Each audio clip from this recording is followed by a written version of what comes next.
Então, quem pegou a Bíblia, 1 Coríntios, capítulo 14, o tema de hoje, somos chamados a sermos profeta, né?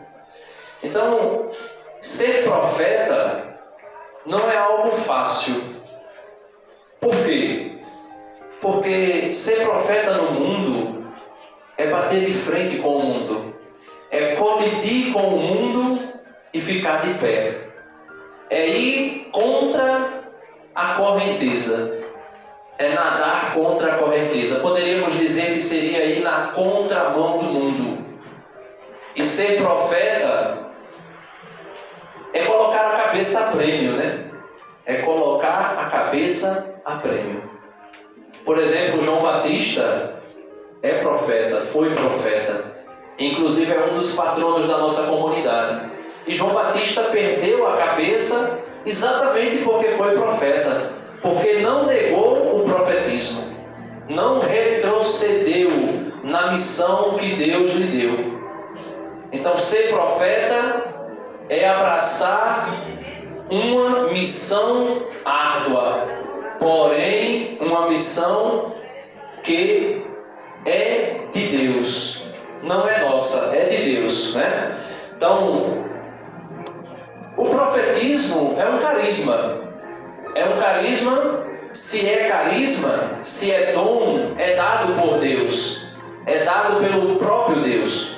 Então não é algo que é como, por exemplo, o sacerdócio. A carta aos Hebreus vai dizer que o sacerdote, ele não pode, ele mesmo, se dar ao encargo de ser sacerdote. Porque o sacerdote é alguém que é chamado, veja, ele diz que é um homem chamado dentre os homens para servir a Deus no altar. Então não é eu sou sacerdote, ou eu me faço sacerdote. É Deus que chama dentre os homens alguém para ser sacerdote.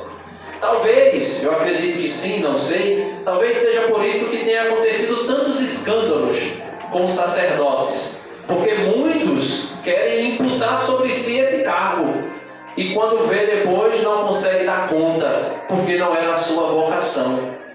E às vezes acontecem as coisas que acontecem. Não sei, posso estar enganado, mas eu penso que seja isso. Porque não é fácil ser sacerdote. Principalmente na liturgia romana, na igreja, né, de liturgia romana, que é a nossa, que é necessário ser também celibatário.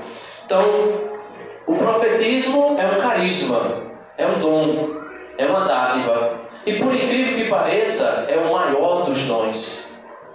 A gente agora há pouco rezou em línguas, né? Rezamos em línguas. A gente cantou, a gente louvou. Então Adriano teve aí uma visualização. São carismas, são dons do Espírito Santo para a edificação da igreja. Para que a igreja seja edificada, para que a igreja cresça em santidade, cresça em graça, cresça em sabedoria diante de Deus e diante dos homens.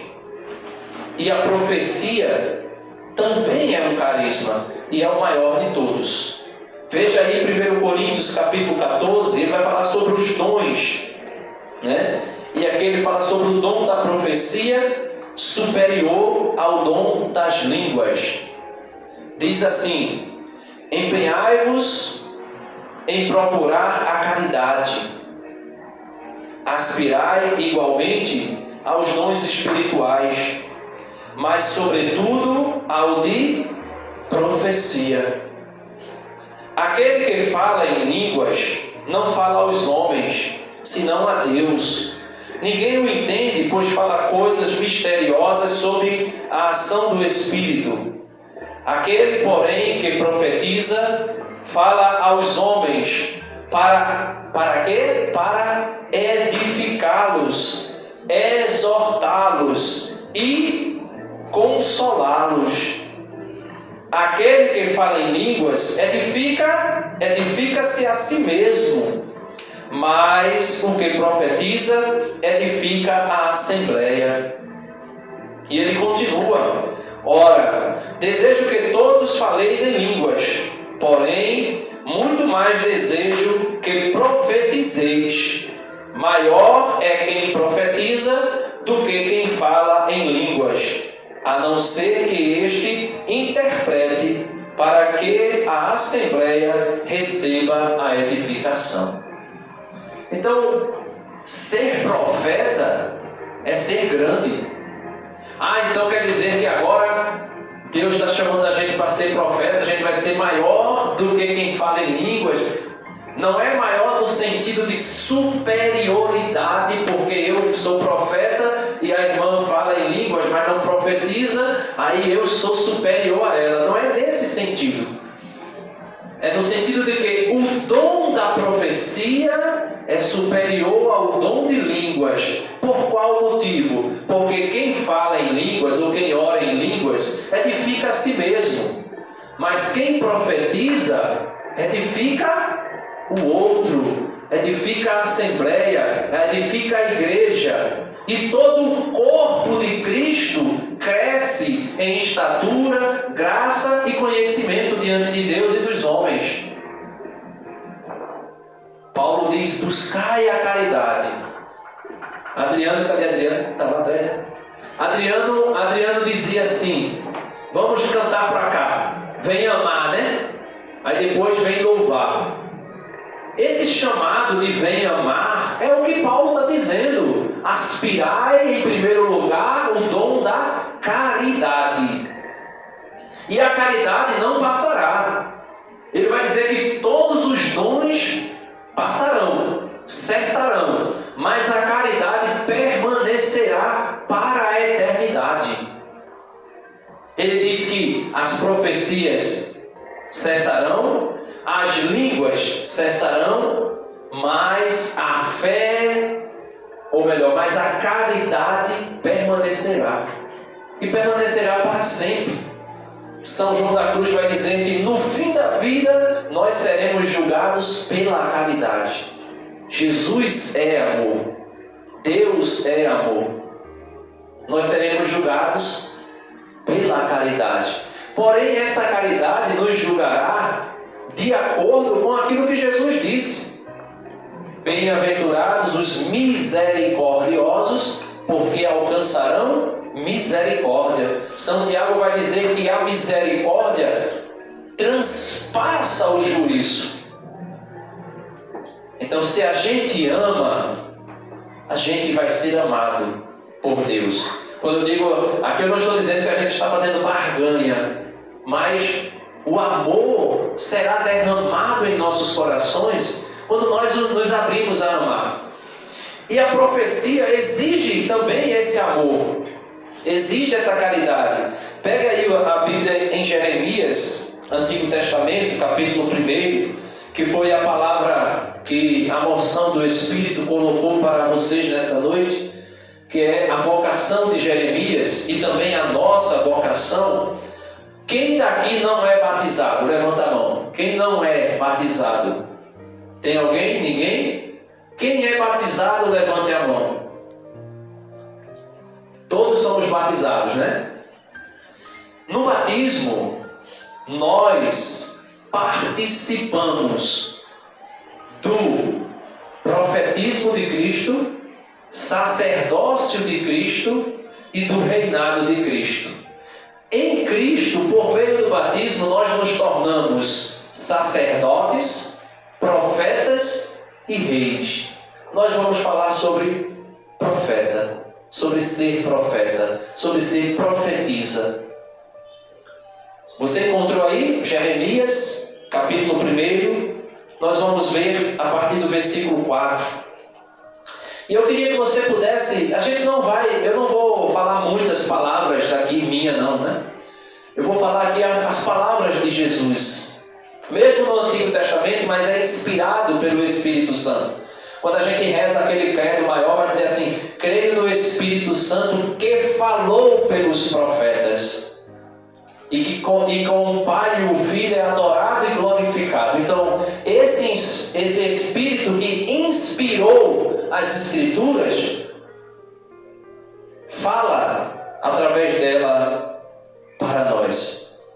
Então vamos deixar a palavra de Deus nos ensinar nessa noite o que é ser profeta, o que é exercer a vocação de profeta. Talvez você diga, não, mas isso aí foi para Jeremias, isso aí foi para Isaías, foi para Ezequiel, foi para Daniel, foi para, sei lá, Eliseu, foi para Amós, Abidias, Sofonias, Zacarias, João Batista. Isso não é para mim.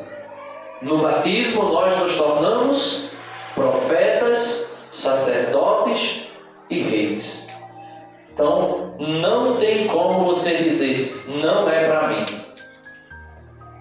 Jeremias tentou fazer isso. Veja, Jeremias diz assim: foi-me dirigida nestes termos a palavra do Senhor. A palavra de quem? A palavra do Senhor. Então nessa noite não é a palavra de Denis, não é a tua palavra, mas é a palavra do Senhor que está sendo dirigida a mim e a você nessa noite. É a palavra do Senhor. E essa palavra, ela tem poder. Ela tem poder para ressuscitar mortos. Senhor, já faz 4 dias e está fedendo. Não importa, tira a pedra. Lázaro, vem para fora. E o morto levantou. E o morto veio até Jesus. A palavra de Deus criou o universo. No princípio era a palavra, e a palavra estava com Deus, e a palavra era Deus, e tudo foi feito por ela, como disse Adriano no início, as coisas visíveis e as invisíveis. As invisíveis que se fala aqui na palavra não é a bactéria, o vírus que a gente não consegue ver a olho nu.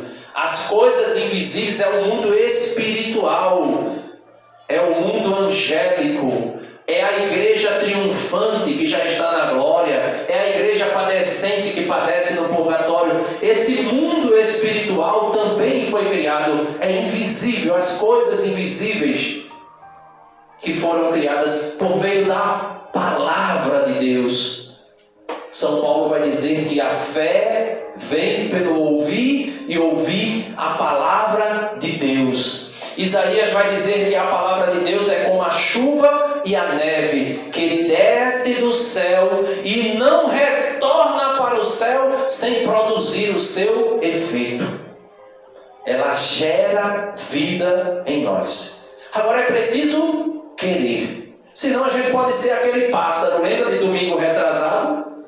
A parábola do semeador, uma semente caiu à beira do caminho, veio o diabo, veio a ave e tragou. Jesus vai dizer que aquele que estava na beira do caminho é aquele que escuta a palavra, se alegra, mas o diabo rouba a palavra. Acabou-se. Depois vem a dos espinhos, depois vem a da rocha, que não tem raiz profunda. Dos espinhos se preocupa com as coisas do mundo e não consegue gerar fruto. Então, foi-me dirigida nestes termos a palavra do Senhor. E aqui eu queria que você abrisse os seus ouvidos agora, porque o Senhor agora não está falando mais com Jeremias. Ele está falando comigo e com você. Veja o que ele diz. Antes que no seio fostes formado, eu já te conhecia. Coloca a mão no seu coração e diga assim: Senhor, muito obrigado. Porque o Senhor me conhecia antes mesmo de eu ser gerado no seio da minha mãe. Muito obrigado, Senhor. E ele continua dizendo: antes que no seio fostes formado, eu já te conhecia. Antes de teu nascimento, eu já te havia consagrado e te havia designado como profeta das nações. O Senhor te consagrou antes do teu nascimento. Antes de você nascer, o Senhor te consagrou como profeta, profetiza. Para quê? Para ser profeta onde? Aqui? Só aqui no grupo? Em todas as nações. Ah, deles, mas eu não saio de São Lourenço. Seja profeta onde você estiver. Ah, deles, mas eu não consigo ir para outro lugar. O grupo aqui tem um canal no YouTube, né? Chega em outras nações. Domingo eu estava fazendo uma live no meu canal, de repente vi lá no comentário, no chat lá, né? Um rapaz dizendo assim: estou acompanhando o irmão aqui diretamente de Moçambique. Onde é Moçambique? Na África. Então o Senhor me deu a oportunidade de ser profeta em outras nações. E no meu canal eu vejo pessoas de Portugal, vejo pessoas, até pessoas dos Estados Unidos. O YouTube apresenta lá, nas pessoas que estão assistindo, pessoas dos Estados Unidos, pessoas da África, pessoas de Portugal. Eu sou profeta nas nações. Vocês podem ser. Cada videozinho que vocês colocarem aqui no canal de vocês, que eu já vi alguns, vocês podem alcançar pessoas de várias nações. Então vocês podem sair daqui de diversas maneiras. Na sua rede social, seja profeta. Na sua vida, seja profeta. Ah, não, mas eu só vivo em São Lourenço. Utilize as redes sociais, que infelizmente tem sido usado para tanta coisa errada, né? Ele continua dizendo: talvez você queira fazer o que Jeremias disse. E eu respondi: ah, Senhor Javé, eu nem sei falar. Talvez você diga aí: eu sou semi-analfabeto, eu mal consigo ler, eu nem sei falar. Vocês conhecem a história de Naamã? Todo mundo fala do milagre de Naamã sendo curado da lepra no rio, né? Só que ninguém sabe como esse milagre começou. Lá na casa de Naamã existia uma escrava, uma menina judia que foi levada para lá, para a Síria, como escrava. Aquela menina, vendo falar que Naamã estava doente, ela disse assim: na minha terra existe um homem de Deus que pode purificar o meu Senhor. E Naamã disse: quem é ele? E ela vai dizer que é Eliseu. E Naamã vai até Eliseu e é curado. Mas é curado por quê? Porque alguém decidiu ser profetisa.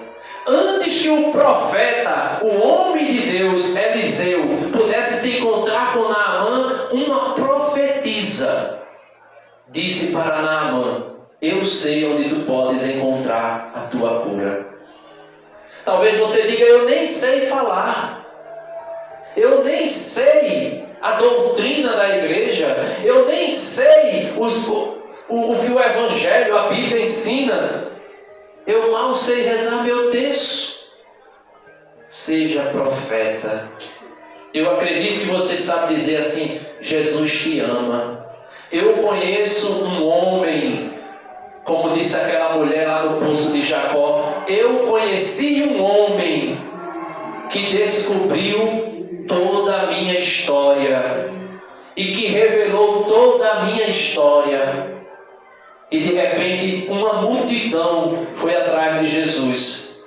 Só que quando essa multidão que você anuncia Jesus vai atrás de Jesus, esteja também preparado para que você seja esquecido. Porque aquela mulher, quando ela foi falar de novo com o povo, eles disseram assim: nós já encontramos o Senhor, nós agora queremos ouvir Ele, não queremos mais te ouvir. Talvez você precise ouvir também isso algum dia. Olha, eu já encontrei o Senhor. João Batista disse: eis o Cordeiro de Deus. Os primeiros apóstolos de Jesus eram os discípulos de João Batista. João Batista profetizou, anunciou o Messias e depois saiu fora. E ele mesmo disse que eu diminua para que ele cresça, porque eu não sou digno nem de desatar as sandálias dos seus pés. A nossa missão não é nos apresentar para as pessoas. A nossa missão não é nos anunciarmos para as pessoas. A nossa missão é anunciar Jesus. A nossa missão é levar Jesus. Só. Porque muitas vezes a gente pensa que a gente tem que autopregarmos a nós mesmos, né? Não, a gente tem que anunciar Jesus. Nós não podemos nada. Mas talvez a gente fique dizendo, eu não sei nem falar. Aí ainda diz assim, porque sou apenas uma criança. Aí eu olho para esse grupo aqui, um grupo bem madurinho, né? Aí de repente o pessoal pode dizer, não tem nada a ver comigo. Porque eu não sou mais criança, eu sou adulto.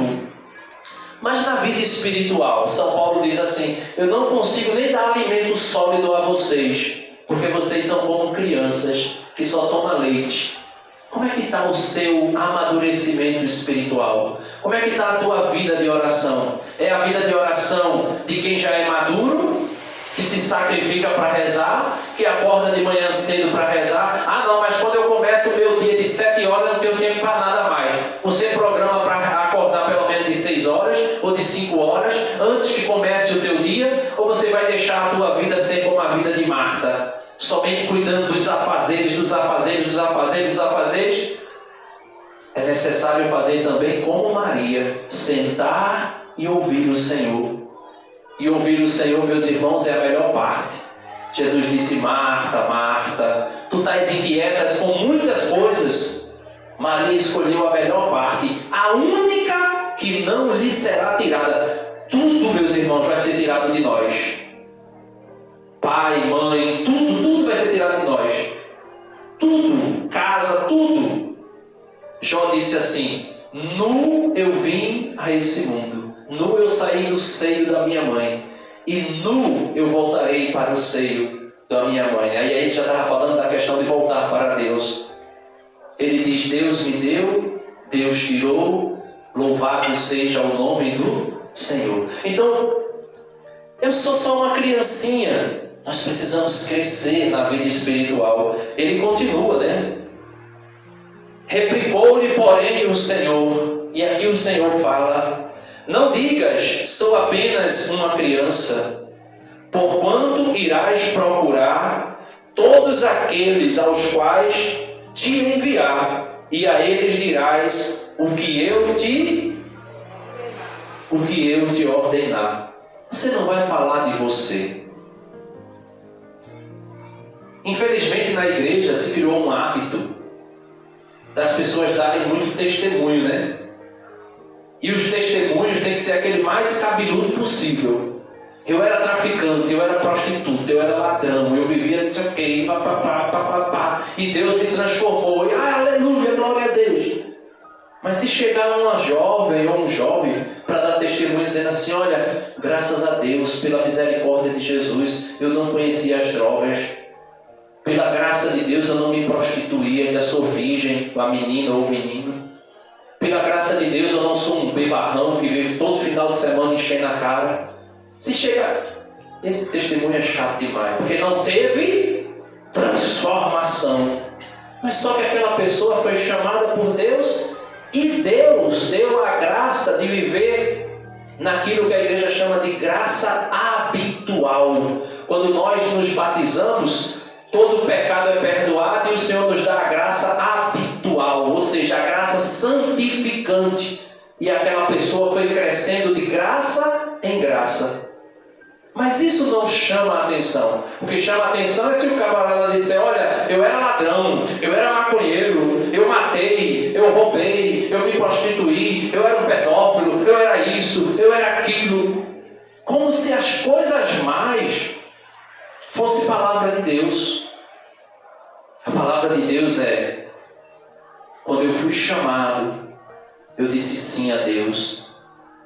eu rezava. Pela misericórdia, eu permaneci fiel. Ou se não dizer, olha, o meu testemunho eu preciso me confessar a cada mês. Mas Papa João Paulo II, São João Paulo II, se confessava toda semana. Imagina eu. Então o nosso testemunho precisa ser testemunhar Cristo. Não somente a mudança é importante, a conversão é importante. Como Paulo, eu era perseguidor, agora eu sou profeta, eu sou evangelista, eu sou evangelizador. Isso é importante, sim. Mas muito mais importante é a gente anunciar Jesus. E ele diz aqui, falar o que eu te ordenar. Quando no grupo de oração acontece uma profecia, como é que eu sei se essa profecia é de Deus? Como é que eu sei? A renovação nos ensina, primeiro de tudo, não é contrário à palavra de Deus. Segundo, não é contrário à doutrina da igreja. Terceiro, não tira a paz. Quarto, não me inquieta. Quinto, quando eu digo não me inquieta, não é que vá mexer com você para você querer se converter. Não perturbe você. Não tire o teu sono no sentido de te levar. Eu escutei uma vez, no meu trabalho, uma pessoa comentando que uma pessoa de outra igreja aí chegou para uma mulher e disse assim, olha, o Senhor mandou dizer que Ele vai te guardar esse ano ainda. Olha só. O Senhor mandou dizer que vai te guardar esse ano ainda. Imagina a vida dessa mulher depois de ouvir isso. Aí chegou o final do ano, não aconteceu. A mulher ficou vivinha da Silva. Aí a família da mulher foi falar com a profeta. Aí a profeta disse, não, eu orei ao Senhor e o Senhor me disse que está dando mais alguns anos de vida para ela. Olha, por quê? Porque as pessoas pensam que o profetismo é adivinhar o futuro. Eu vou adivinhar que fulano de tal vai morrer. Eu vou adivinhar que fulano de tal vai ganhar isso. Eu vou adivinhar que fulano de... A profecia é falar a palavra do Senhor. João Batista foi o último dos profetas, encerrando o Antigo. Mesmo ele sendo anunciado no Novo Testamento, ele veio encerrar a Antiga Aliança. Em João Batista acaba o Antigo Testamento e começa o Novo com Jesus. Você vê na história de João Batista profetizando o futuro, anunciando algum futuro? Não existe isso. Então cuidado quando alguém começa a adivinhar futuro. Cuidado quando alguém começa com essa história de querer adivinhar futuro. Seja profeta para anunciar a palavra de Deus. Concluindo, ele vai dizer assim, não deverás temê-los, porque estarei contigo para livrar-te, oráculo do Senhor. Então o Senhor diz a Jeremias, não tenha medo de falar de mim, não tenha medo de anunciar a minha palavra, porque eu estarei contigo. E ele continua dizendo, o Senhor continua dizendo no versículo 9, e o Senhor, estendendo em seguida a sua mão, tocou-me. O Senhor toca você nessa noite, e Ele toca você na sua boca, para que da tua boca saiam as palavras dele. O profeta Isaías, quando foi chamado, no capítulo 6 do profeta Isaías, quando ele foi chamado pelo Senhor, Isaías disse assim, ai de mim, Senhor, porque eu sou um homem de lábios impuros e vivo no meio de um povo de impuros lábios. E diz que um anjo, um serafim, tirou uma brasa do altar de Deus e tocou na boca do profeta Isaías e purificou a boca do profeta Isaías. Quais são as palavras que você está anunciando? É a palavra de Deus ou é o palavrão? A gíria, a palavra de maldição, o contra-testemunho? Peça ao Senhor, Senhor, toca na minha boca nessa noite. Toca na minha boca e purifica meus lábios. E assim me falou, Eis que coloco minhas palavras nos teus lábios. Minhas palavras, não é a tua, não é a minha palavra. Como eu disse, se você falar de você mesmo, você não vai converter ninguém. Agora, se você falar as palavras de Deus, vida nova acontecerá. Mudança acontecerá. E ele continua dizendo assim, para terminar: Vê, dou-te hoje poder sobre as nações e sobre os reinos, para arrancares e demolires, para arruinares e destruíres, para edificares e plantares. Então o Senhor nos dá poder. Poder contra quem? Contra Satanás. Jesus enviou os apóstolos e disse: eu dou a vocês poder. Vocês expulsarão demônios, curarão os enfermos, falarão novas línguas, e ainda se beberem algum veneno mortífero não lhes fará mal. Ou seja, Deus está nos revestindo da armadura da graça para nos fazer combater, não contra homens, não contra mulheres, mas contra os espíritos malignos que estão espalhados pelos ares, como diz São Paulo. A nossa luta não é uma luta contra homens de carne, mas contra os espíritos malignos, contra potestades, contra principados. Vai ficando de pé. A gente vai cantar essa canção bem rapidamente, né? Porque eu digo, nós não precisamos cantar tudo, mas eu queria que você